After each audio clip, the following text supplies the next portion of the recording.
ఏ heroine ఎంత స్థాయి heroine అయినా సరే కాస్టింగ్ కౌచ్కి ఒప్పుకోకపోతే అసలు హీరోయిన్ అయ్యే ప్రసక్తే లేదు అని వాళ్ళు దే ఆఫర్ దెమ్సెల్స్ సర్వైవల్ కోసం అంటారా? సో ఇటువంటిది అయ్యి ఉంటుందిలే, మనం ఆఫర్ చేసేద్దాం, ఆయన అడగటానికి సిగ్గుపడుతున్నాడు, మనమే ఇచ్చేస్తే పోతుంది కదా అనే ఫీలింగ్లో హీరోయిన్స్. శీలం అనేది ఒకప్పుడు పవిత్రమైనదిగా మాట్లాడుకున్నాడు. ఇప్పుడు ఎంతమందికి శీలం సరిగ్గా ఉంది అంటే అవసరం, నేను దీంట్లో సర్వైవ్ అవ్వాలంటే ఇది అయితేనే అవుతుంది అనుకుంటే. మీరు ఎప్పుడైనా ఇబ్బంది పడే సందర్భాలు ఉన్నాయా సార్? మరి జానీ మాస్టర్ ఇష్యూలో ఏమై ఉంటుంది సార్? Work place harassment. అలాంటి టైంలో నేను లొంగిపోవాల్సి వచ్చింది, నాకు ఆప్షన్ లేకపోయింది. రాత్రి 2 గంటలకి నా డోర్ వచ్చి కొట్టేవారు తాగేసి. నైట్ తలుపులు కొట్టేవాళ్ళంతా మందు కొట్టినట్టు వస్తారు. వాళ్ళకి ఏ విధమైన కంపల్షన్స్కి లొంగాల్సిన అవసరం లేకుండా పైకి వచ్చిన నటీమణులు ఎక్కడ వాడినేసి ఎక్కడికి వెళ్ళారు. అందరు హీరోల కంటే ఎక్కువ హైయెస్ట్ రెమ్యునరేషన్ తీసుకున్నారు. ఎంత సార్ ఆ రోజుల్లో ఎలా ఉండేది? మొన్నటి డాకు మహారాజ్ సినిమాలో పాట కూడా విమర్శకి గురైంది కొంత. బయట వాళ్ళ పార్టీలకు వెళ్తే, పబ్బుల్లోకి వెళ్తే మీకు అంతకంటే భయంకరంగా ఉంటారు ఆడపిల్లలు. బోస్ గారు కరెక్ట్గా రాశారు, you have to control your self. అంటే కోకా కోకా కోకా కడితే కొరకరమంటూ చూస్తారు. సూరి సినిమా టైంలో మీరు ఇబ్బంది పడ్డారా డబ్బులకి? లాస్ట్ 2-3 ఇయర్స్ నుంచి నేను కంఫర్ట్ జోన్లో ఉన్నా. ఇప్పుడు సార్ పుష్ప లాంటి సినిమాలకి మేము వినడం ఎవరో చెప్పాం, ముత్యాల సుబ్బయ్య గారు చెప్పారు అనుకుంటాం, మొన్న 300 కోట్లు ఇలా ఉన్నాయి డైరెక్టర్ రెమ్యూనరేషన్. సరే నిజం చెప్పాలంటే నేను పుష్ప 2 చూడకూడదు అనుకున్నా. ఎందుకంటే బయట చెప్పిన మాటలు, అదేదో షెకావత్ మీద వచ్చిపోస్తాడు ఇటువంటి ఎన్ని విని. మీ వివాహం ఎలా అయింది సార్? అది మా ఇంటి పక్క ఇల్లు, 2 ఇళ్ళు అవతల ఉండేవారు. లవ్ మ్యారేజే? అదే మరి ఇందాక ఏమన్నారు, ఫోటోలు కూడా చూడమని చెప్పారు సార్ మీరు.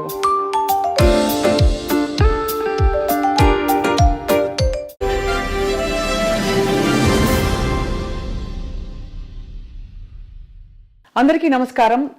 ఐ డ్రీమ్ మీడియా సగర్వంగా సమర్పిస్తోంది సిల్వర్ స్క్రీన్ లెజెండ్స్. చరిత్రని మార్చే దిశగా తన ప్రయాణం మొదలుపెట్టి నిర్మాతగా, దర్శకులుగా, పొలిటికల్ కమెంటేటర్గా, ఇంకా పాలసీ మేకింగ్ ఇష్యూస్పై మాట్లాడే వ్యక్తిగా, సంఘంలో సమాజంలో ఏది జరిగినా కూడా తన వంతు కృషి చేసి ఏదో ఒకటి చేయాలనే తపనని కొనసాగించే వ్యక్తిగా మనందరికీ సుపరిచితులు, అందరికీ చాలా ఇష్టమైన వ్యక్తి తమ్మారెడ్డి భరద్వాజ్ గారు. వారి ప్రయాణంలో మనం అనేక మలుపులు చూసాం, అప్స్ అండ్ డౌన్స్ చూసాం. పూర్తి కమర్షియల్ హిట్ సినిమాలు తీశారు, అటు చాలా మెసేజ్ ఓరియంటెడ్గా అవార్డ్ విన్నింగ్ ఫిల్మ్స్ తీశారు. వీటన్నిటితో పాటు ఎన్నో అనుభవాల్ని ఆయన మూట కట్టుకున్నారు. ఎంత సింపుల్గా ఉంటారో, ఎంత హంబుల్గా ఉంటారో వారిని చూసి ఆశ్చర్యం కలుగుతుంది. ఇవాళ మామూలుగా మాట్లాడే ఇతరత్ర అంశాల కంటే కూడా వారి మనసులో ఏముందో వెలికి తీసే ప్రయత్నం ఇవాళ కార్యక్రమం. సార్ నమస్కారం. చాలా ఓపిక ఎక్కువ సార్ మీకు. హాయిగా ఈ ఇంటర్వ్యూ వల్ల మీకు ఏమొస్తుందో తెలీదు, కానీ మాకు సమయం ఇచ్చి అంత ఆత్మీయంగా you let us come into your personal space. Thank you so much. Sir, how are you doing? ఎలా ఉన్నారు? గుడ్ మా, very good. So we're reminiscing, వస్తూ మీ సినిమాల జాబితా అంతా కూడా ఇంకోసారి గుర్తు చేసుకుందామని తీస్తూ వచ్చాను. చాలా గ్లోరియస్ అండ్ వెరీ సంక్షిప్తంగా ఉన్నా కూడా మీ యాక్చువల్ నంబర్ ఆఫ్ ఫిల్మ్స్ చూస్తే చిన్న లిస్ట్గా అనిపించినా కూడా ఐ థింక్ చాలా ఇంపాక్ట్ఫుల్ ఫిల్మ్స్ అని అనిపించింది sir as a film lover. ఇప్పుడు ఏంటి సార్ మరి, what is your primary occupation ఇప్పుడు?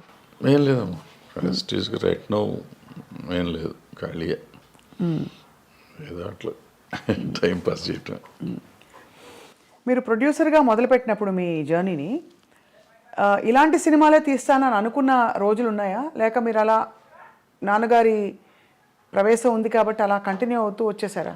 లేదు, నేను నాన్నగారితో పాటు అసలు ఎప్పుడు ప్రయాణం చేయాలి. ఆయనకి మన అంటే గౌరవాన్ని కాదు, నేను ఉద్యోగం చేసుకుంటామండి ఇరిగేషన్ డిపార్ట్మెంట్లో. అవును, సివిల్ ఇంజనీర్గా.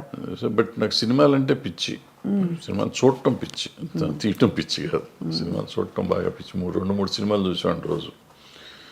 సో ఈ కొంచెం డిఫరెంట్ కథలు, వీళ్ళందరూ రాఘవేంద్రరావు గారు, దాసనారాయణ గారు, వీళ్ళందరూ కూడా కథలు నన్ను అడుగుతుంటారు. అంటే అన్ని లాంగ్వేజెస్ సినిమాలు చూసేవాడిని నేను. సో వాళ్ళు ఎప్పుడు సరదా కూర్చోబెట్టిన ఆ సినిమా కథ ఏంటి, ఈ సినిమా కథ ఏంటి, ఈ టైప్లో ఉండేది. మా నాన్నగారు కూడా అట్లాగే అడుగుతాడు. అట్లా ఒక మలయాళం కథ నాకు నచ్చి నేను కేసీరావు గారికి చెప్పాను, బాగుంటుంది సార్ తీసుకోండి. ఆయన అప్పుడే ప్రొడక్షన్లోకి వచ్చారు, డిస్ట్రిబ్యూటర్ ఆయన తారక రామ ఫిల్మ్స్. నేను చేయటం కాదు నువ్వే చెయ్యి అన్నారు. అట్లా యాక్సిడెంటల్గా ప్రొడ్యూసర్ని అయిపోయాం. తర్వాత వచ్చిన కాడి నుంచి నాకంటే కొంచెం డిఫరెంట్గా ఉండే ఫిల్మ్స్ చేయాలని నాకు ఆలోచన. అంటే రొటీన్ సినిమాలు కాకుండా చేయాలని. అప్పట్లో డిఫరెంట్ అంటే ఏంటి మీ దృష్టిలో? అంటే రెగ్యులర్గా చూసే సినిమాలు కాకుండా నేను ఇప్పుడు కోతల రైడ్ చేసా ఫస్ట్ ఫిలిం. కోతల రైడ్ టోటల్గా నెగిటివ్ షేడ్ ఉంటుంది హీరో క్యారెక్టర్.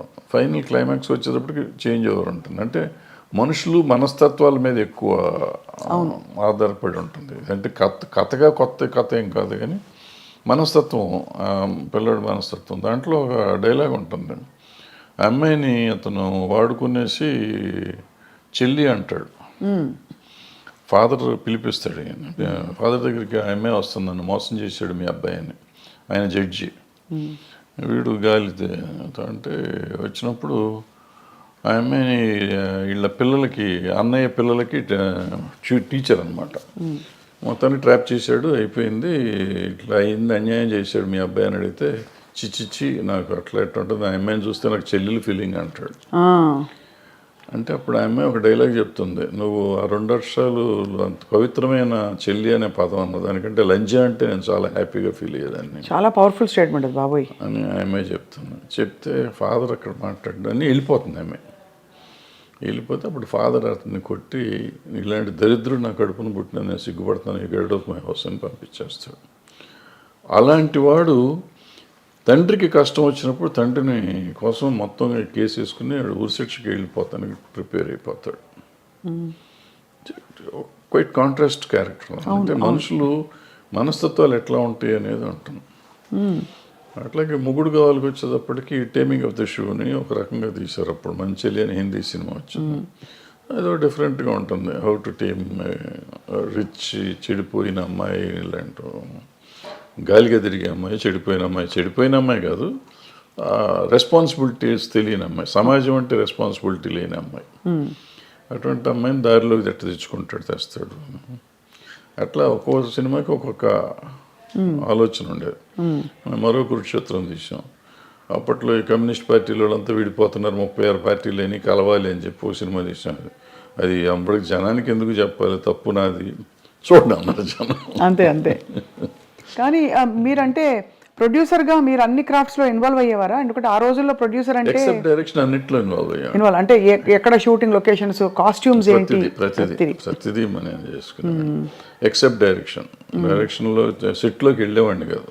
డైరెక్టర్లకు వాళ్ళ ఇండిపెండెన్స్ ఇచ్చేవాడిని. సినిమా అయిపోయినాక చూసుకుని రీషూట్ చేసిన సినిమాలు చాలా ఉన్నాయి. నాకు నచ్చకపోతే మళ్ళీ రీషూట్ చేసిన ప్రొడ్యూసర్గా చేసిన. నచ్చకపోవడం అంటే మీకు కన్విన్స్ కాకపోతే, లేదు క్వాలిటీ సరిగ్గా లేదని అనుకున్న ఇది పండగ సీన్ పండాలి కదా, పండితేనే సినిమా అప్పుడు బాగుంటుంది. పండకపోతే ఆటోమేటిక్గా ఉండదు. అది నేను క్రాంతి గారి దగ్గర నేర్చుకున్నాను. యాక్చువల్లీ కోతల రైడ్ క్రాంతి గారు దగ్గరుండి చేయించాడు. మేము ఇక్కడే చేసాం, మన ముషిరాబాద్ జైల్లో తీసాం సీన్ మొత్తం, అందరిని పెట్టి తీసినాక అంతా చూస్తుంటే అక్కడ చాలా ఇంపార్టెంట్ సీన్. అతను జైల్లో ఉంటాడు, వీళ్ళందరూ వెళ్ళి నువ్వు చేయలేదని, నువ్వు మర్డర్ చేయలేదు, అతను మర్డర్ నేనే చేశాను, తండ్రిని కాపాడటానికి. తండ్రి జడ్జి, వీడు ఎట్ట గాలి, నా మీద నేను జైలుకి వెళ్ళినా చచ్చిపోయినా ఎవరు పట్టించుకోరు, బట్ నాన్న సమాజానికి కావాలి కాబట్టి నాన్న ఉండాలి, నేను చచ్చిపోతాను అంటాడు. కాదు నువ్వు అసలు ఏమీ చేయలేదు కాబట్టి నువ్వు ఉండాల్సిందే అని చెప్పి తల్లి బ్రదర్స్ అందరూ పోరాడు. నువ్వు కేవలం చేయలేదని చెప్పి మిగతాది మేము చూసుకుంటా ఉంటాం, లేదు నేనే చేశానని చెప్తాడు. అది మంచి సీను, 15-20 నిమిషాల సీను. ఆ సీను పండల ఇక్కడ తీసాం జైల్లో కాదు. అప్పుడు అది మళ్ళీ తీసి ఇక్కడ సెట్ వేసి, మెడ్రాస్లో సెట్ వేసి, వీళ్ళందరినీ ఇక్కడ తీసుకుని రావాలంటే కష్టం అని చెప్పి సెట్ వేసి రీషూట్ చేసాం మళ్ళీ సీన్ అంతా. అట్లా మొగుడు కావాలో ఏదో నాకు నచ్చలేదంటే బ్రదర్స్ ఇద్దరు రిలేషన్షిప్ తెలియట్లా. సినిమా అయిపోయేసరికి సినిమా బాగానే ఉంది కానీ రిలేషన్షిప్ అసలు వాళ్ళిద్దరు అన్నదమ్ములు అనేది ఎక్కడ ఎస్టాబ్లిష్ చేయడం. సో అది అప్పుడు మొత్తం కాపీ వచ్చినాక షూట్ చేసి దాన్ని యాడ్ చేసాం అన్నమాట. అట్లా మా ఇద్దరికి రెడీలు దగ్గర 5,000 to 6,000 feet రీషూట్ చేశాను. నాకు నచ్చలేదు తీసిన సినిమా. అయితే మీరు మొదటి నుంచి మీకు డైరెక్టర్ దృష్టి ఉంది? నేను హార్డ్లే చేసుకునేవారు, కానీ మీకు నచ్చలేదనే ఇది ఉండాలి, ఇట్లా ఉండాలి అనుకుంటాం కదా, అనుకున్న విధంగా రాకపోతే అట్లా చేసుకునేవారు. కాస్టింగ్లో సార్ మీరు చాలా మందికి డైరెక్టర్గా అవకాశం ఇచ్చి ప్రవేశపెట్టారు. ఏంటి what would you look for ఒక హీరోయిన్ని తీసుకోవాలంటే ఆ రోజుల్లో? అంటే ఆ రోజుల్లో స్టాండర్డ్స్ ఎలా ఉండేవని? స్టాండర్డ్స్ ఏం లేవమ్మా, బట్ మన కంటికి నచ్చింది అంతే. అది మొగుడు నాకు అప్పట్లో ఈ ఆడపిల్లని సరిగ్గా చూసేవాడిని. ఇట్లా వచ్చి అమ్మాయి వచ్చిందంటే కూర్చుని బాగుంది, ఫోటోలు తీసుకుని చూసా బాగుంది పంపించేసి ఓకే అని. వైజాగ్ వెళ్ళిన మొగుడు మన్మథ సామ్రాజ్యం సినిమాకి వెళ్ళి అమ్మాయిని ఫస్ట్ షాట్ పెళ్ళి సీన్ అనమాట. పెళ్లి కూతురుని చేశారు, పెళ్లి మండపం వేసి ఉంది. అమ్మాయి వచ్చింది, కెమెరామ్యాన్ పెద్ద గావు కేకేసాడు. ఏంట్రా అంటే అమ్మాయికి మెలకన్ను. ఏం చేయాలి అప్పుడు వైజాగ్ ఆర్టిస్టులు దొరకరు, అక్కడ మారుస్తానికి లేదు, రాత్రి ఫస్ట్ డే షూటింగ్ అది పైగా. సరే అందులో అమ్మాయిని కొత్త అమ్మాయిని తీసుకున్నాం. అమ్మాయిని ఎవరు సార్? లతాశ్రీయా? ఆ అమ్మాయిని డిసప్పాయింట్ చేసిన తర్వాత అమ్మాయి ఆపరేట్ చేయించింది. తర్వాత అప్పుడు ఏం చేశానంటే అప్పుడు అనుకోకుండా ఎందుకో నేను బాంబేలో కొన్నాను కాస్ట్యూమ్స్, నేనే వెళ్ళి కొనుక్కొచ్చా కాస్ట్యూమ్స్. ఆ కళ్ళజోళ్ళు తెచ్చా అక్కడి నుంచి. ఆ సీన్ ఒకదానికి ఆమె మిగతా అంతా గాగుల్స్ ఉంటాయి, పెద్ద గాగుల్స్ డజన్ తెచ్చాను, అవన్నీ ఆ సినిమాలో వాడేసాను. సో ఇక కళ్ళు కనపడు సరిపోయి తర్వాత ఆమె ఆపరేట్ చేయించుకున్నాను. సో అట్లా వెళ్తూ ఉందన్నమాట. ఒకటి చేసుకుంటూ వచ్చేవాడు. అప్పుడు చిరంజీవి గారితో మీరు వర్క్ చేశారు. ఆ తర్వాత ఎక్కువ ఆయనతో మళ్ళీ అలాంటి జర్నీ మీకు కుదరలేదా? లేక అలాంటి కథలు పడలేదా మీకు? ఎవరైనా ఒక టాప్ స్టార్తో వర్క్ చేద్దాం కృష్ణ గారితో చేసాం. తర్వాత కృష్ణ గారితో చేసేది పెద్దవాడి తర్వాత చేయలేను. అంటే నేను చేసిన వాళ్ళంతా అప్కమింగ్ ఆర్టిస్టులు చేసాం. చిరంజీవి కానీ, భానుచంద్ర కానీ, సుమన్ కానీ, శ్రీకాంత్ కానీ, చక్రవర్తి కానీ, అందరూ అప్కమింగ్. కృష్ణ గారు ఒక్కళ్ళే అప్పటికే ఎస్టాబ్లిష్డ్. ఆయన దగ్గర 300 సినిమాలు, 293వ సినిమా నేను చేసాను. సో ఆయన ఒక్కడితో నేను చేసిన, మిగిలిన మీకు ఎక్కువ సక్సెస్ ప్రొడ్యూసర్గా వచ్చిందా సార్, డైరెక్టర్గా వచ్చిందంటారా మీ దృష్టిలో? బికాస్ ప్రొడ్యూసర్గా మీరు మంచి సూపర్ హిట్లు కొట్టారు. అంటే నాకు పెద్దగా రెండిట్లోనూ రాలేదు నిజం చెప్పాలంటే. ప్రొడ్యూసర్గా మొదటి 2 సినిమాలు బాగా హిట్లు ఇచ్చాను. బాగా హిట్ ఇచ్చారు. కోతల రేడు, మొగుడు. డబ్బులు బాగా వచ్చాయి సార్? అప్పట్లో ఏమొచ్చి ఏం లేదు. సిల్వర్ జూబ్లీ ఆడితే నాకు గుంటూరులో సిల్వర్ జూబ్లీ ఆడితే 1,25,000 1,10,000 వచ్చింది షేర్ అంతే. అంటే ఇప్పటి లెక్కలో చూసుకుంటే మాక్సిమం 10 కోట్లు ఉంటుందా?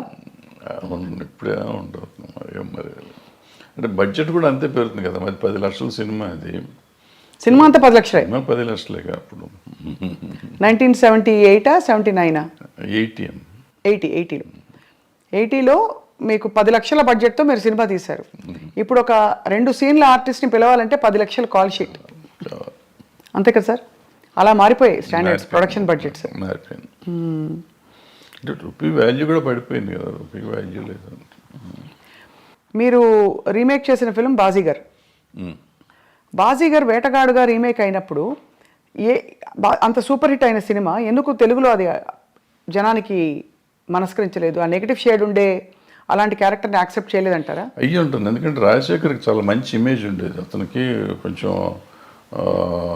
స్ట్రిక్ట్ పోలీస్ ఆఫీసర్గా కానీ, లేకపోతే సమాజానికి పనికొచ్చే క్యారెక్టర్స్ చేసే క్యారెక్టర్ ఉందా, అతను మనసు పడ్డాడు వచ్చాడు అనుకోండి. కానీ అందుకు నచ్చలేదు, మళ్ళీ లేట్ అయిందో ఏదో సంథింగ్, మన టైం బాగోలేదు, లేకపోతే నేను బాగా తీయలేదు, డైరెక్టర్గా నేను పెర్ఫామ్ చేయలేదు, ఏదైనా అయ్యి ఉండొచ్చు. దానిలో డబ్బులు కూడా చాలా పెట్టారు కదా సార్ మీరు? కొంత డబ్బులు అందులో పోగొట్టుకున్నారని అంటుంటారు. అయిపోయిన కథ కదా, అయిపోయిన కథలో సార్. కానీ బాధ వేస్తుంది ఎప్పుడైనా మీరు తలుచుకున్నప్పుడు. బికాస్ ఇప్పుడు నాకే ఇప్పుడు ఫర్ ఎగ్జాంపుల్ మా స్థాయిలో మాకు ఒక షో సరిగ్గా రాలేదంటే అయ్యో ఇంకా బాగా చేయాల్సింది, అది వర్కౌట్ అవ్వలేదు. ప్రతి వాళ్ళకి వాళ్ళ ప్రొఫెషన్లో ఉంటుంది కదా sir. What was it that was మీకు? అంటే ఇట్ వాజ్ వెరీ డిప్రెసింగ్. ఎందుకంటే what ever I last complete. నా కెరియర్ మొత్తం పోయింది. మొత్తం కెరియర్ టర్న్ అయిపోయింది. అప్పటి వరకు మోస్ట్ సక్సెస్ఫుల్గా ఇండస్ట్రీలో ఉన్నవాడిని టోటల్గా ఆ రోజు నుంచి ఈ రోజు వరకు I could not cope up నిజంగా చెప్పాలంటే. అదర్వైజ్ నేను ఏదో వేరే ఈ ఫెడరేషన్లు, జనము, సినిమా ఇండస్ట్రీ వాటి వరకు పర్వాలేదు. కానీ as a producer or director I could not revive my self. తర్వాత పర్సన్ సంసారం ఇవన్నీ వచ్చి పర్లేదు కానీ బట్ ఏదైనా కానీ ఆ రివైవల్ లేదు. సో దాంతో డెఫినెట్గా అదే it was one of those things. So తలుచుకుంటే మీకు అదే నేను ఎందుకున్నాను ఇండస్ట్రీలో అంటే మీకు ఒక వర్కౌట్ కాకపోయినా మీరు కొనసాగించడానికి కారణం లవ్ ఫర్ ద క్రాఫ్ట్ అని అనుకోవాలా? ఐ డోంట్ సే దట్ అంత అన్ని అబద్ధం అని కానీ but people's love rather more than my love for the craft. Majority of the people love me ఇండస్ట్రీలో సార్ బయట సినిమా ఇండస్ట్రీలో for so many other reasons. వదిలేసేద్దాం ఇది సినిమా గినిమా అనేది కానీ so many other reasons they feel as if ఏదో నేను మా అన్నయ్య ఉన్నాడు అనే ఫీలింగ్ వాళ్ళు ఉంటారు. వాళ్ళు అట్లాగే చూసుకుంటారు నన్ను. సో వాళ్ళని వదిలిపెట్టి వెళ్ళే పరిస్థితి కనపడలేదు ఇప్పుడు ఈరోజు కూడా. సార్ మీరు అంటే మీకు చాలా కమ్యూనిస్ట్ నేపథ్యం ఉండడం అవన్నీ తెలుసు, కానీ ఎక్కడా కూడా మీకు ఆ నేపథ్యం మామూలు విప్లవం అనే సినిమాలో కనిపించదు. మీ సినిమా కమర్షియల్ ఫార్ములా, కథలు, అవసరమైతే దేవుడి ఫోటోలు అలాంటివన్నీ అన్నీ ఉన్నాయి. ఇప్పుడు నారాయణమూర్తి గారు చూస్తే ఆయన ఎర్రజెండ సినిమాలన్నీ, అలా భరద్వాజ్ గారి సినిమాలు అంటే అన్ని రకాల సాంఘిక సామాజిక కథలు ఉంటాయి. అది సో మీ జర్నీ కంటిన్యూయేషన్లో మీకు చాలా మంచి పేరు తెచ్చిన సినిమా స్వర్ణక్, ఆఫ్ కోర్స్, పోతే పోని, ఇవన్నీ. అంతకుముందు అలజడి ఆల్సో. అవును, 2000 సంవత్సరం సార్ అది 1999-2000లో వచ్చి అలజడి. So what was your most beautiful memory? పచ్చని సంసారం ఒకటి ఉంది కదా. పచ్చని సంసారం తర్వాత పచ్చని కాపురం కదా. పచ్చని సంసారం తర్వాత రౌడీ అనేది కృష్ణ గారితో. పచ్చని కాపురం తీయలేదు సార్ మీరు? చేయలేదు. పచ్చని సంసారం అవును కృష్ణ గారితో రౌడీ పెద్ద హిట్, అది చాలా పెద్ద హిట్. తర్వాత రౌడీ అనేది కూడా బాగా ఆడింది. కృష్ణ గారితో ఎలా ఉండేది సార్ మీ అనుబంధం? బికాజ్ బాగా క్లోజ్ సూపర్ స్టార్ కృష్ణ గారు. బాగుంటుంది. ఈ రోజుకి ఇంక ఇవాళ కూడా వాళ్ళ ఆఫీస్లోనే కూర్చున్నాం కదా. ఫ్యామిలీతో చాలా బాగుంది. మీ పాత్రల్ని పండించిన ఆల్ టైమ్ బెస్ట్ స్టార్ ఎవరు సార్? బెస్ట్ హీరో కానీ యాక్టర్ కానీ? రఘు గారు మొదలుకొని చిరంజీవి గారు. నాకు చిరంజీవి గారు కొత్తలో ఆయన అప్పుడు కొత్తగా వచ్చిన ఆర్టిస్ట్, ఆల్మోస్ట్ హీరోగా ఫస్ట్ పిక్చర్ అది. సో ఆయన అద్భుతంగా చేసాడు దాంట్లో. మొగుడు గవాళ్ళు ఆ క్యారెక్టర్ కొంచెం డిఫరెంట్ క్యారెక్టర్, అద్భుతంగా చేశాడు అది కూడా. సరే కృష్ణ గారు సరే, భానుచందర్ అలజడిలో అద్భుతంగా చేశాడు. నరేష్ అందులో క్యారెక్టర్ ఒకటి ఉంటాను, ఫ్యాంటాస్టిక్ చేశాడు అతను. దీంట్లోకి వచ్చేటప్పటికి పచ్చని సంవత్సరాలకు వచ్చి నిరోష క్యారెక్టర్ ఒకటి అద్భుతంగా ఉంటుంది, ఆ అమ్మాయి నిలబెట్టేసిన సినిమా. అట్లా ఏ సినిమాకి ఆ సినిమా. పోతే పోనీకి వచ్చేటప్పటికి ఆమె సింధుతులని చాలా బాగా. సింధుతులని శివబాలాజీ. రోజా, స్వర్ణక్లో రోజా. ఏ సినిమాకి ఆ సినిమా బాగానే చేశారు. స్వర్ణముఖి ఆడలేదు కానీ పాపం సంగవి కూడా చాలా బాగా చేసింది ఆ సినిమాలో. Who was the most beautiful sir? మీరు ఫోటోలు ముందు చూసేవారు కదా, తర్వాత ఇంకా తప్పనిసరిగా మీరు డైరెక్ట్గా చూడవలసి ఉంది కదా, అప్పుడు కొంచెం కంఫర్టబుల్ అయ్యారా మీరు? 5-6 సినిమాల తర్వాత కంఫర్టబుల్. కష్టం. Is it the way your brought up? మీరు మీ పెంపకమా మీ స్వతహాగా మీ ఏదో అయ్యి ఉంటుంది, పెంపకమే అది.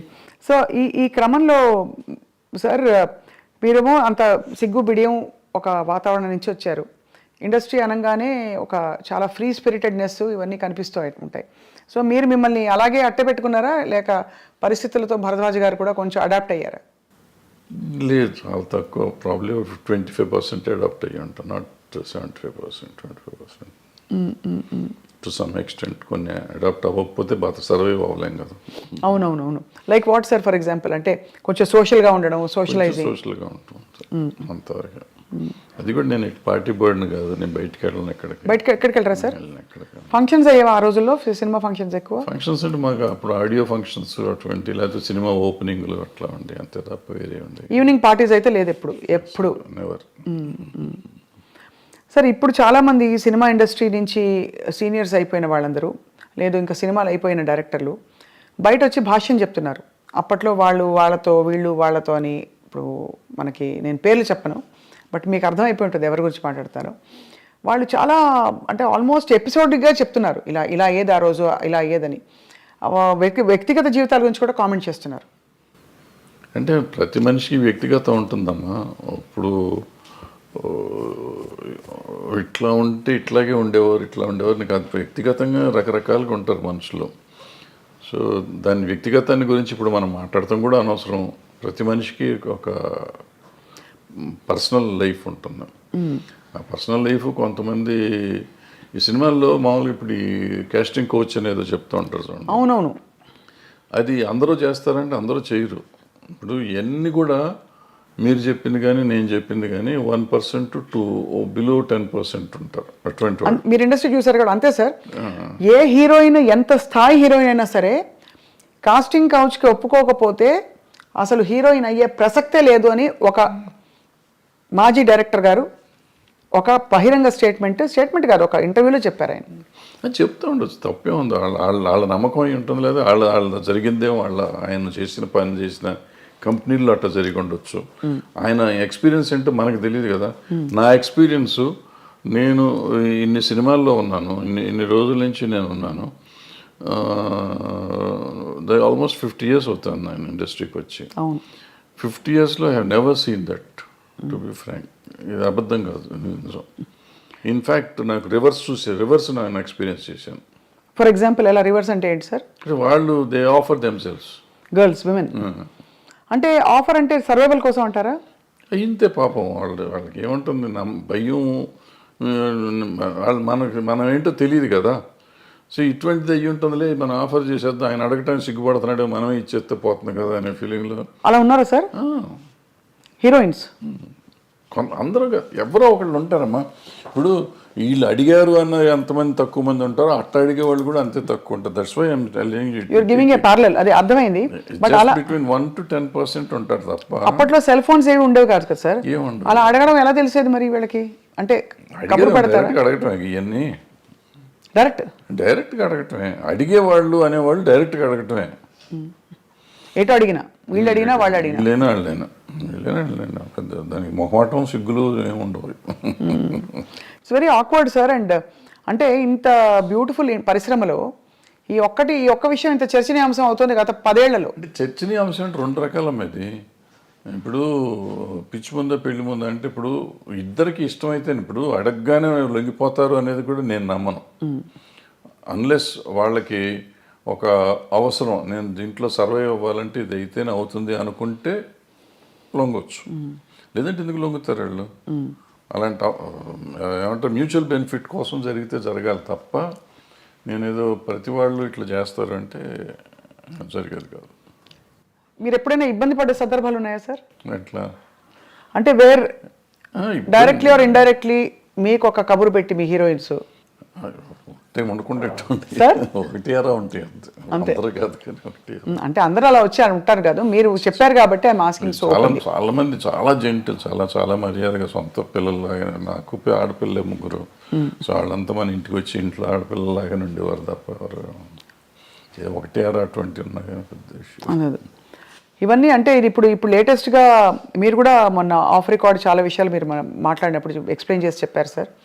అదే ఈ జానీ మాస్టర్ ఇష్యూ తెరపైకి వచ్చినప్పుడు కూడా ఈ కమిటీలు వేయడం, వీటిని పరిష్కరించే దిశగా కమిటీల్లో ఉండేవాళ్ళు ఎవరు కూడా దిగొచ్చిన ఎవరు అంటే ఇట్స్ నాట్ సో ఈజీ కదా సార్. ఇవి హ్యూమన్ రిలేషన్షిప్స్ చాలా కాంప్లెక్స్గా ఉంటాయి. మీరు అన్నట్టు ఒక టైంలో ఇష్టం ఉండొచ్చు, ఒక టైంలో కాంప్రమైజ్ అవ్వచ్చు, ఒక టైంలో అది చెడుగా కనిపించవచ్చు, రకరకాలు ఉంటాయి, తప్పించుకోలేని పరిస్థితులు ఉండొచ్చు. ఏమిటవుతుంది sir? What you think is? అంటే ఇప్పుడు మీకు గతంలో మొదటి నుంచి కూడా చరిత్రగా ఉన్నటువంటి ఇతిహాసాలు తీసుకోండి, పురాణాలు తీసుకోండి. ఆయన వాల్మీకి గారు దొంగ, ఆయన తర్వాత మంచివాడు అయిపోయాడు. సో ఇట్లా మనుషుల్లో మార్పులు చాలా వస్తూ ఉంటాయి. మారిన ఇప్పుడు నేను మారిపోయాను, గతంలో తప్పు చేశాను నేను, ఇప్పుడు నేను మారిపోయి ఉంటే నువ్వు తప్పు చేసావంటే దానికి అర్థం లేదు కదా. సో నువ్వు గతంలో నువ్వు దుర్మార్గుడు కాబట్టి ఇప్పుడు ఏం చెప్తావంటే ఇప్పుడు నేను మారిపోయాను, నేను సన్యాసిని అయిపోయా. బుద్ధుడు అంతకు ముందు రాజు, అశోకుడు అంతకు ముందు రాజు, వీళ్ళిద్దరూ బౌద్ధ మతానికి వచ్చినాక వాళ్ళు ఏమి చేయలే. బుద్ధుడు దేవుడు కాదంటావా? అంతే కదా సార్. సో మరి ఏ కాంటెక్స్లో చెప్తున్నారు అది? అంటే తప్పులు జరుగుతున్నాయి కానీ ఎట్లా ఉంటుందంటే నేను విక్టిమ్ని అనుకోమ్మా, విక్టిమ్ కానీ లేకపోతే నా మీద ఎలిగేషన్ వచ్చింది అనుకోమ్మా. సో నాకు కడుపు రగిలిపోతూ ఉంటుంది. అంటే ఇది ఎట్లా ఉంటుందంటే దీంట్లో ఇప్పుడు వస్తున్న ఇష్యూస్ అన్నీ ఏంటంటే ఇప్పుడు ఇద్దరు మ్యూచువల్గా ఒకళ్ళకొకళ్ళు ఇష్టపడతారు. ఇప్పుడు అప్పుడు కూడా కదా సార్? ఎప్పుడైనా కానీ ఇష్టపడతారు. ఇష్టపడతామో లేకపోతే సరెండర్ అవటమో ఏదైనా అనుకోండి. సరెండర్ అయినా కానీ తర్వాత కలిసి ఉన్నారుగా. అవును. నాతో సరెండర్ అయిపోయినాక ఇద్దరు కొంతకాలం కలిసి ఉన్నాం. ఇప్పుడు సరెండర్ అయిన వాళ్ళు నా మీద కేసు పెడతాం మొదలెడతాను అనుకోండి. అయితే సరెండర్ అయ్యి కొంతకాలం అయిపోయినాక నేనంటే వాళ్ళకన్నా మొఖం మొత్తి ఉండొచ్చు, నాకు వాళ్ళ మీదన్నా మొఖం మొత్తి ఉండొచ్చు. అది ఎవరికైనా ఎప్పుడైనా జరగచ్చు. వాళ్ళు నాకు బయటికి వెళ్తా అంటే వదిలిపెట్ట బుద్ధి ఇదిగా ఒకరికొకరు మ్యూచువల్గా వదిలిపెట్టపోయినప్పుడు ఈ కేసులు గట్టలు కథలు వస్తాయి. అప్పుడు నువ్వు ఎట్లా మొన్నటిదాకా బాగానే ఉన్నావు కదా, ఇప్పుడు నేను అవసరం తీరిందని వచ్చావా అని ఒకళ్ళు ఈ రకంగా ఉంటాయి. న్యాచురల్ ఇది హ్యూమన్ సైకాలజీ ఇది. దాన్ని పట్టుకుని మనం మాట్లాడతాం కదా. ఇక్కడ ఏంటంటే నో మీన్స్ నో మీద మాట్లాడాలి మనం. ఇప్పుడున్న కొత్త సిస్టమ్ ఒకప్పుడు అది వేరు. ఇప్పుడు శీలం అనేది ఒకప్పుడు పవిత్రమైనదిగా మాట్లాడుకునేవాళ్ళం. ఇప్పుడు ఎంతమందికి శీలం సరిగ్గా ఉంది అంటే చాలా డౌట్లు ఉన్నాయి. అంటే శీలాన్ని శీలంగా చూస్తున్నామా లేదా అనేది పాయింట్. అంటే ఇది వరకు ఇట్ వాజ్ అ బిగ్ టాబు. అంటే ఇప్పుడు కాదు, అది ఇప్పుడు మోర్ నార్మలైజ్ అయిపోయింది. సో ఇప్పుడు దానికి ఏమవుతుంది ఆటోమేటిక్గా నీకు ఇష్టం లేనప్పుడు అవుతుంది. రోజు మనకి రిలేషన్షిప్లో ఉంటున్నాం, మనం రిలేషన్షిప్లో ఉన్నామని మనం ఫేస్బుక్లో పెట్టుకుంటున్నాం, ఇన్స్టాగ్రామ్లో పెట్టుకుంటున్నాం, అన్ని చోట్ల పెట్టేసుకుంటున్నాం. నెక్స్ట్ డే ఇప్పుడు బ్రేకప్ అయిపోయామని మనం పెట్టుకుంటున్నాం. సో మనమే అనౌన్స్ చేసుకుంటున్నాం వాట్ ఈస్ హ్యాపెనింగ్. అవును. ఆ తర్వాత మనకే కోపం వస్తే వాళ్ళ మీద కేసు పెడుతున్నాం. ఇది ఇప్పుడు దానికి ఎవరు బాధ్యులు అంటే కలిసి ఉన్నారు కదా. ఇప్పుడు ఏం పోయే కాలం ఏం తీపరం వచ్చింది మీకు అంటారు మా అమ్మమ్మ భాషలో మాట్లాడాలంటే. తీపరం లేదు, తాపరం లేదు. ఇది ఏంటంటే నాకు ఇష్టం లేదు, నువ్వు రావద్దన్నాను, రావకూడదు, అంతే, సింపుల్. సో అక్కడ నుంచి ఆ వైరం వల్ల వచ్చే కేసులు అంటారు ఇది. కానీ జెన్యున్గా ఆడపిల్లలకి రక్షణ లేదని హేమా కమిటీ రిపోర్ట్ని కూడా మీరు ఆమోదించపోరు. ఎందుకు డెఫినెట్గా ఉందమ్మా, డెఫినెట్. ఇప్పుడు ఒక అమ్మాయి వచ్చింది పాపం, ఎవరో ఒక అమ్మాయి ఆశగా సినిమాల్లోకి చేద్దామని వచ్చింది. వచ్చిన అమ్మాయిని నువ్వు నాకు ఏదన్నా ఇది ఇస్తేనే నేను ఉద్యోగం ఇస్తాను, వేషం కానీ పని కానీ ఇస్తాను అనేది దుర్మార్గమే కదా. హేమ కమిటీ రిపోర్ట్లో కానీ ఎక్కడైనా కానీ ఈవెన్ పాక్స్ దీంట్లో కానీ అదే చెప్తాను. నువ్వు అడగటం కూడా తప్పు. అడిగినాక లొంగి నువ్వు ఆ అమ్మాయికి పని ఇచ్చేసినా కూడా, ఎదురు పని ఇచ్చేసినా కూడా లొంగ తీసుకోవటం తప్పే. కాబట్టి ఏ రోజు తెలిసినా కానీ నా మీద నేను శిక్షార్హుడిని. ఏమంటే మ్యూచువల్గా కలిసి ఉన్నాం కదా, నీకేంటి అని మనం అడగటానికి లేదు. ఇంకా కలిసి ఉన్నా కానీ నువ్వు లొంగ తీసుకున్నావు కదా. అవును. ఇప్పుడు మరి జానీ మాస్టర్ ఇష్యూలో ఏమై ఉంటుంది సార్? అది దాన్ని నేను మాట్లాడకూడదు. మీరు మాట్లాడకూడదు కాబట్టి ఓకే ఫైన్, అడగం సార్. మేము కూడా కమిటీని కోర్టుని కంప్లీట్గా గౌరవిస్తూ అంటే దీనికి బేస్ లైన్ ఒక నార్మ్ ఎలా తీసుకోవాలనే ఒక క్వశ్చన్. ఎందుకంటే టిపికలీ రెమ్యూనరేషన్స్తో పాటు ఇట్స్ అన్ ఎక్స్పెక్టెడ్ ఫేవర్ అని వినికిడిలో ఉంది. చాలామంది హీరోయిన్లు, చాలామంది క్యారెక్టర్ ఆర్టిస్టులు దీంట్లో జయలలిత గారు చెప్పారు సార్. ఫర్ ఎగ్జాంపుల్ ఇక్కడ మాకు ఆ కేసు మీరు అడుగుతున్న particular case it is work place harassment. Work place హెరాస్మెంట్లో అంటే మీరు పనిచేస్తున్నారు, మీరు సాక్షి టీవీలో పనిచేస్తున్నారు, లేకపోతే ఐ డ్రీమ్లో పనిచేస్తున్నారు. మీకు నాకు ఏదో వైరం ఉందో, లేకపోతే మన ఇద్దరికి సమ్ స్కోర్ సెటిల్ చేసుకోవాలి. నేను సడన్గా మీరు వెళ్ళి యాంకరింగ్ చేస్తా ఉంటే ఇట్లా జరుగుతుంటే మధ్యలో వచ్చేసి ఆపేసే స్వప్న బయటికి రామ్ టూమ్ అంటే that is work place harassment. ఏమీ చెయ్యిపోయినా అతను మనిషి మీకు చాలా ఇష్టమై ఉండొచ్చు, మీతో వాళ్ళకి ఉండి ఉండొచ్చు, ఏదైనా అయి ఉండొచ్చు, but it's no business to can get in to the premises. First point, that is work place harassment. So అటువంటి టైప్ ఆఫ్ కేసెస్ దాంట్లోకి వస్తాయి. మిగిలిన ఇవన్నీ మనకు సంబంధం లేని కేసులు. కానీ ఇది ఇక్కడ సెక్షువల్ ఎక్స్‌ప్లాయిటేషన్ జరిగింది. That is also sexual exploitation. ఏం right to has get, he might be having right on you some ఏదైనా రకంగా, but he should have waited outside. లోపలికి వచ్చి అంత ఇది లేదు కదా. And it's not his premises, my premises. అదే లోపల రావటమే తప్పు కదా. సో ఇవన్నీ అంటే మరి వీటికి పరిష్కారాలు ఉంటాయంటారా? బికాజ్ మూవీ ఆర్టిస్ట్ అసోసియేషన్ ఏముంటుందా పరిష్కారం? ఏదో ఉంటాయి, చట్టాలు ఉంటాయి, చట్టాలు చెప్పినవి సగం చేస్తూ ఉంటాం. చట్టాలు చెప్పినందువల్ల అవుతుందా? ఏది అవుతుందంటే మనం కూడా తప్పు చేసామా లేదా, ఇది తప్ప కాదా అనేది మనం ఆలోచించుకోవాలి. మనం కూడా కొంచెం పెద్ద మనసు చేసుకుని ఈ చూసి చూడనట్టు మనం వెళ్ళాలి. జరుగుతూ ఉంటాయి తప్పులు, నాతో జరుగుతాయి, మీతో జరుగుతాయి, ప్రతి మనిషితో జరుగుతాయి తప్పులు. ఆ తప్పుని మనం దాన్ని ఇంకొంచెం అల్లరి చేసుకుంటానికి ట్రై చేయకుండా దాన్ని సరిగ్గా పరిష్కరించుకుంటే ఈజీగా సాల్వ్ అయిపోతుంది. అసలు ఇష్యూ ఏముంది, ఎవరి పనులు చేసుకుంటున్నప్పుడు ఇష్యూస్ ఏముంటాయి ఇక్కడ? అది కరెక్టే కదా సార్ అది. కానీ okay, final question on this topic sir. వాతావరణం చాలామంది ఇప్పుడు క్యారెక్టర్ ఆర్టిస్టులు బయటకు వచ్చి ఇంటర్వ్యూలు ఇచ్చిన సందర్భాల్లో చెప్పారు, ఫలానా టైంలో నేను లొంగిపోవాల్సి వచ్చింది, నాకు ఆప్షన్ లేకపోయింది, రాత్రి 2 గంటలకి నా డోర్ వచ్చి కొట్టేవారు తాగేసి. మరి ఇవన్నీ ఏమిటంటే వీటిని ఏ పరిధిలో చూడాలి, ఏ కోణం నుంచి చూడాలి? ఇవి ఇంటర్వ్యూ అంటే ఇవేదో ప్రైవేట్గా చెప్పినవి కాదు సార్, బహిర్గతంగా చెప్పారు. ఇప్పుడు ప్రాబ్లం ఏంటంటే ఇక్కడ మన సమాజం ఫస్ట్ అసలు ఆడపిల్ల అంటేనే లోకువ, బయట కూడా సమాజంలో జనరల్గా సినిమాల్లో ఉన్నాడంటే అసలు మరీ లోకువ, అంటే వాళ్ళకి ఏదో taken for granted. Correct, taken for granted. So ఎవళ్ళైనా ఏదైనా చేయొచ్చు. అండ్ ఈ సినిమాల్లో నిజాలెన్నో అబద్ధాలెన్నో మనకేమీ తెలియదు, కానీ ప్రతి వాళ్ళకి ఒక ట్యాగ్ పెట్టేసి ఉంటుంది, ఈ అమ్మాయి ఆ అబ్బాయితో ఉంది, ఆ అబ్బాయి ఆ అమ్మాయితో ఉన్నాడు, సంథింగ్ ఉంటుంది. అవును. ఈ ఇంటాక్సికేషన్ స్టేజ్ వస్తుంది, నైట్ తలుపులు కొట్టే వాళ్ళంతా మందు కొట్టినాక వస్తారు. వాళ్ళకి నాకు దొరకలేదు, వాళ్ళకి ఈ టైప్లో ఉంటారు వీళ్ళంతా.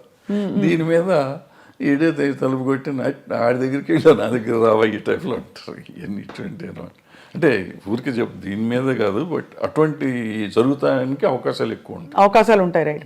కానీ చాలా గొప్పగా గౌరవం నిలుపుకుని అద్భుతమైన సినిమాలు అంటే నిజంగా కళాఖండాలు సృష్టించిన గ్రూప్స్, టీమ్స్, టెక్నీషియన్స్ ఎంతమంది ఉన్నారు సార్, చాలా గొప్ప వాళ్ళు ఉన్నారు. అన్ఫార్చునేట్లీ వీటి గురించి ఎక్కువ మాట్లాడతాం కానీ మనం. అద్భుతం. ఇప్పుడు ప్రతి మనిషికి వీక్నెస్ ఉంటుందమ్మా, రకరకాల వీక్నెస్ ఉంటుంది. ఆ వీక్నెస్ ఏదైనా అయ్యి ఉండొచ్చు, అమ్మాయి అయ్యి ఉండొచ్చు, కులం అయ్యి ఉండొచ్చు, మతం అయ్యి ఉండొచ్చు, ఇంకోటి అయ్యి ఉండొచ్చు.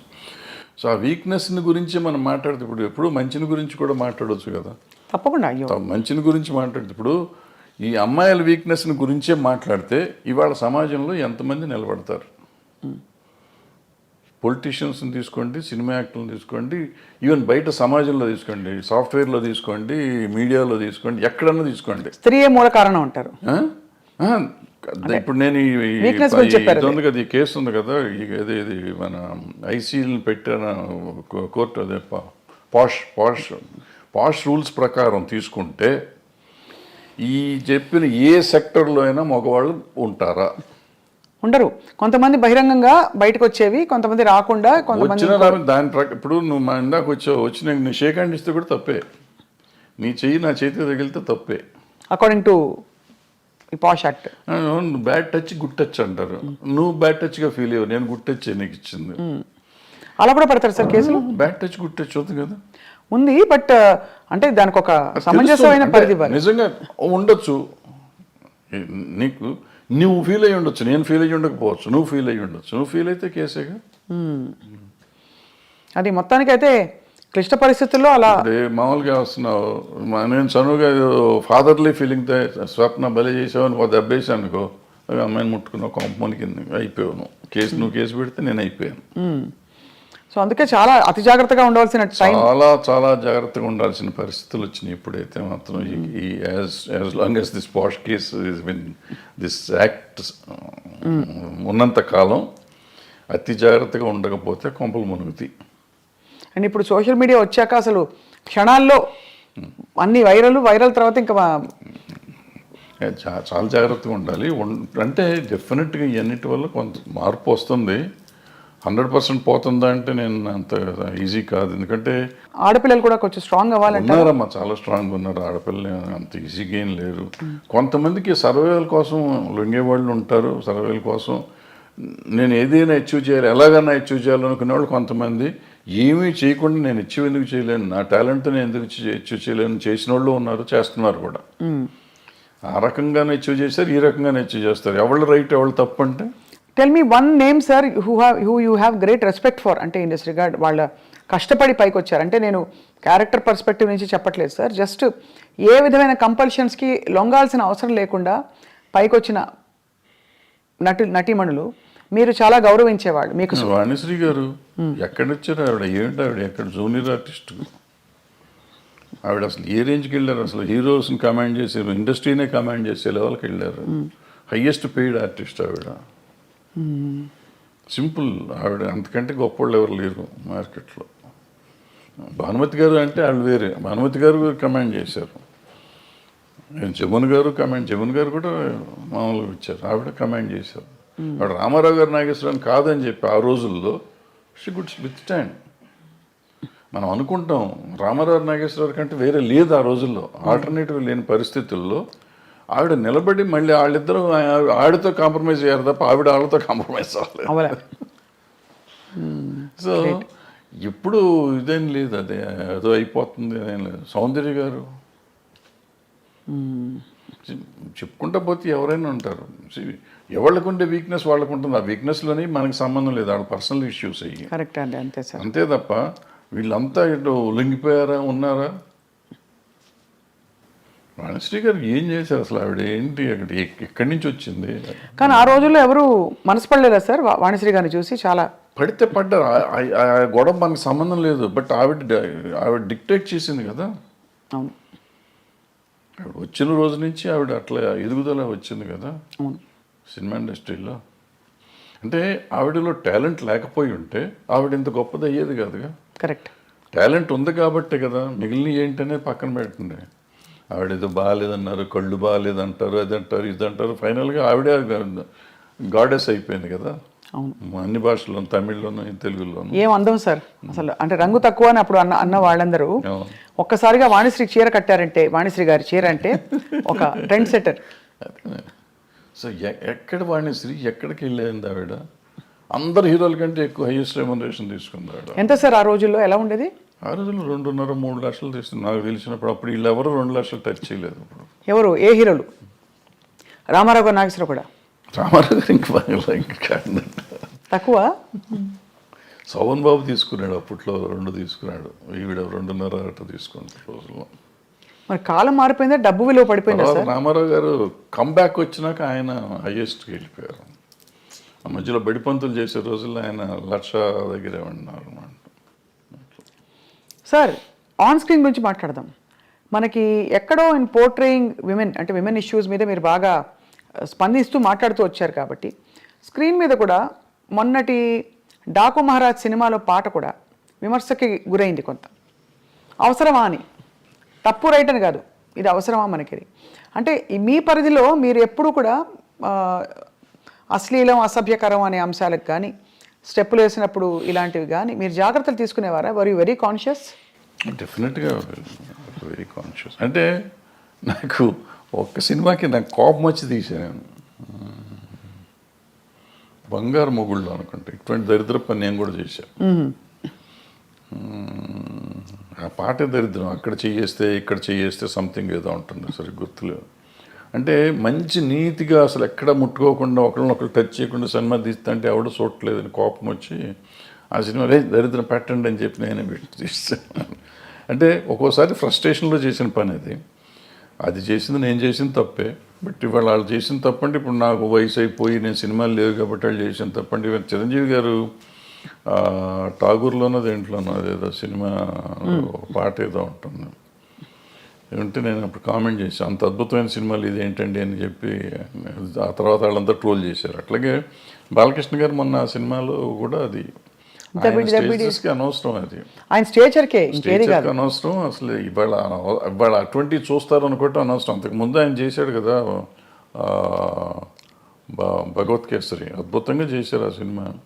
అఖండ అద్భుతంగా చేశారు. అమ్మాయి కనపడకుండానే సినిమాలు ఆడుతుంటే ఆయనకి ఎందుకు ఇది, దీనికోసం ఎవరిని వస్తారా, ఎన్ని టికెట్లు దిగుతాయి, ఊరికి కాంట్రవర్సీ తప్పించి. అందులో ఆయన ఎమ్మెల్యే, పొలిటీషియన్, అందుకనే కదా సార్ ఇన్ని ఉండగా ఆయనకి అటువంటిది ఆయనే రిజెక్ట్ చేసి ఉంటే పోయేది. లేదు చేసే ప్రొడ్యూసర్లు అడిగారు, డైరెక్టర్లు అడిగారు, డాన్స్ మాస్టర్ అడిగాడు, ఏదో వాళ్ళ గోల మనకెందుకు. కరెక్టే సార్. అంటే ఎంటర్టైన్మెంట్ ప్రపంచమే విస్తరించింది బాగా. నెట్ఫ్లిక్స్లో ఇంట్లోనే మనకి ఫారిన్ అయితే ఎన్నెన్నో రకరకాలు అన్నీ వచ్చినాక అసలు బేసిక్గా ఓటీటీ వచ్చిన తర్వాతమ్మా ఏది తప్పు ఏది ఒప్పు అనేది లేకుండా సెన్సర్ వాళ్ళు కూడా వదిలేస్తున్నారు ఇవన్నీ పట్టించుకోకుండా. నాకు రౌడీ అన్నయ్యలోనో దేంట్లోనో ఒక సాంగ్ చేస్తా అంటే ఈ రంభక వరకు మిడి లాగా ఉంటుంది ఇక్కడ దాకా. ఓ సాంగ్లో తిరుగుతా ఉంటే కొంచెం లేస్తుంది. సినిమా రిలీజ్ అయినాక నాకు సెన్సార్ ఆఫీసర్ ఫోన్ చేసి సార్ ఇక్కడ ఎక్కడో ఉంది సార్, ఎవరో జనం అంటున్నారు సార్, కట్ చేయండి సార్ అని. రిలీజ్ అయిన తర్వాత కట్ చేశాను నేను. జస్ట్ ఊరికి మిడి ఇక్కడ ఉంది, ఇప్పుడు గాలికి ఎగిరింది, వెళ్తే ఇంతవరకు ఎక్స్పోజ్ అయింది. నేటి దౌర్జన్యం అనే సినిమాలో ఒక సాంగ్లో వాణి విశ్వనాథ్ గారికి స్విమ్మింగ్ సూట్ వేసా, ఒక బిట్ వేస్తే సెన్సార్ కట్ చేశారు. అదే టైంలో బొబ్బిలి రాజాలో ఆమె సినిమా అంతా చొక్కా వేసుకుని కింద ఏమి లేకుండా దివ్యభారతి, అవును, అది ఫుల్ సినిమా వదిలిపెట్టారు. నాకు ఒక బిట్ ఏంటంటే దాంట్లో వదిలేరు కదండి అంటే, ఆ సినిమా అంతా దాని మీద ఉంది, నీ సినిమా అది లేదు కదా, ఎందుకు నువ్వు చేయాలంటారు. ఓహో, అదే అంటే నేను ఫైట్ చేసి ఉంటే నాకు వదిలిపెట్టేవారేమో. ఎందుకు దానివల్ల సినిమా ఆడదని నాకు తెలుసు, ఎందుకు తీసాను నాకు తెలియదు. ఆ రోజు తీసాం అంటే డ్రెస్ చేంజ్లు కావాలంటే సరే తీద్దాంలే అనిపించి తీసాను నేను, కాదన్నారు తీసాం. అదే అంటే ఎక్కడో అక్కడ మరి ఈ అంశం తెరపైకి వస్తూనే ఉంది, ఈ ఎక్స్పోజింగ్ ఎంతవరకు ఉండాలి ఏమిటని. కానీ ఇప్పుడు బాగా టేస్ట్లు మారిపోయాయి సార్. బయట సమాజంలోనే అట్లా తిరుగుతున్నారు కదా. ఇప్పుడు మనం అంటాం ఎక్స్పోజింగ్ అంత బాగా ఎక్కువైపోయింది అంటాం. బయట వాళ్ళ పార్టీలకు వెళ్తే, పబ్బుల్లోకి వెళ్తే మీకు అంతకంటే భయంకరంగా ఉంటున్నారు ఆడపిల్లలు. బట్ అది వాళ్ళ ఇష్టం, మనం ఎవరో అడుగుతానికి, హూ ఆర్ యూ టాస్క్, నా కంఫర్ట్ నాది అంటున్నారు. సో ఇప్పుడు మన ఈక్వల్ రైటే కాకుండా నిజంగా కూడా వాళ్ళ కంఫర్ట్, నా ఇష్టం వచ్చిన బట్టలు నేను వేసుకున్నప్పుడు ఆడపిల్ల బట్టలు ఇష్టం వచ్చిన ఆడపిల్లలు ఎందుకు వేసుకోకూడదు. ఈ కొంతమంది ఏమంటారంటే నువ్వు అటు వేయటం వల్లే కదా ఇది జరిగింది, వేయటం వల్ల జరగటం నిన్ను కంట్రోల్ చేసుకోవాల్సిన బాధ్యత నీకు ఉంది కదా. అవును, ఈ సమాజంలో ఉంటే నేను చూసి నేను ఆ అమ్మాయిని చూడగా నాకు ఏదో అయ్యింది అనేది ఆన్సర్ కాదు. బోస్ గారు కరెక్ట్గా రాశారు, you have to control your self. Correct. అంటే కోకా కడితే కొరకొరమంటూ చూస్తారు, పొట్టి గౌను వేస్తే పట్టి చూస్తారు. అది అంటే ఇంచుమించు మీరు అన్నట్టు అది అనాదిగా అది సృష్టిలో ఉండే ఒక వైపరీత్యం అలా కొనసాగుతుంది. అంటే సినిమా ఇండస్ట్రీ పాపం ఫోకస్లోకి వచ్చింది. కానీ అది సార్ మరొక అంశం, మీరు తెరపైకి చాలాసార్లు వచ్చి మాట్లాడారు, ఈ డ్రగ్స్ ఇష్యూ కూడా, ఇలాంటి కాంట్రవర్సీలు ఇవి బాగా, అంటే drugs because of the free money, easy money అందుబాటులో ఎక్కువగా ఉన్నది చిత్ర పరిశ్రమలో. లేదు మీరు అన్నట్టుగా పొలిటీషియన్స్, బిజినెస్ మ్యాగ్నెట్స్ వాళ్ళ ఫ్యామిలీస్లో. కాబట్టి దీనివల్ల ఎలా ఖర్చు పెట్టాలో తెలియక ఈ డ్రగ్స్ వీటి అలవాట్లు బారిన పడతారని చెప్పి కొంతమంది ఎవరో చెప్పారు, గ్లామర్ కోసం తీసుకుంటారని. Is that true sir? అసలు ఫస్ట్ పాయింట్ నువ్వు చెప్పిందంటే నేను ఏకీపించను. ఇదేంటంటే సినిమా ఇండస్ట్రీలో డబ్బు చాలా ఎక్కువ ఉంటుంది అనేది నమ్మన్నాను. అసలు సినిమా ఇండస్ట్రీలో వచ్చే కొంతమంది దగ్గర డబ్బులు వస్తే బాగుంటుంది. చాలామంది 80% మధ్య వాళ్ళు డే టు డే ఎక్స్పెన్సెస్ కూడా ఎత్తుకునే బ్యాచ్ ఉంటారు. ఓ 10% ఉంటారు నువ్వు చెప్పిన డబ్బులు ఎక్కువ ఉన్న వాళ్ళు ఉంటారు. కొంతమంది ఎడిక్ట్స్ అవుతారు. ఇప్పుడు మన స్కూల్లో పిల్లలు ఉంటున్నారు, స్కూల్లో పిల్లలు దే ఆర్ ఎడిక్ట్స్ నౌ. వాళ్ళకి ఇది ఈ డ్రగ్ కొనే డబ్బులు లేకపోతే వైట్నర్ ఉంటుంది కదా, వైట్నర్ తినేసి దాన్ని అలవాటు చేసుకుంటున్నారు. ఈవెన్ రైల్వే కూలీలు అలవాటు చేసుకుంటున్నారు అటువంటి. సో ఇవన్నిటికీ ఏంటంటే వాటిని అరికట్టే మార్గం మనం ఎత్తుకోవాలి. సో డబ్బు ఉంటే వస్తారు, డబ్బు ఉన్న వాళ్ళే చెడ్డవాళ్ళు, డబ్బు లేని వాళ్ళు మంచివాళ్ళు అనే శాస్త్రం ఎక్కడ లేదు. ఈ దురలవాట్లు అనేవి డబ్బు ఉన్నా లేకపోయినా అవుతుంది. సో ఈ అలవాటుని అరికడతాం ఎట్లా అనేది మనం ముందు ఆలోచిస్తాం. అంటే ఈ డబ్బుని దానికి లింక్ చేయకూడదు ఫస్ట్. అవును.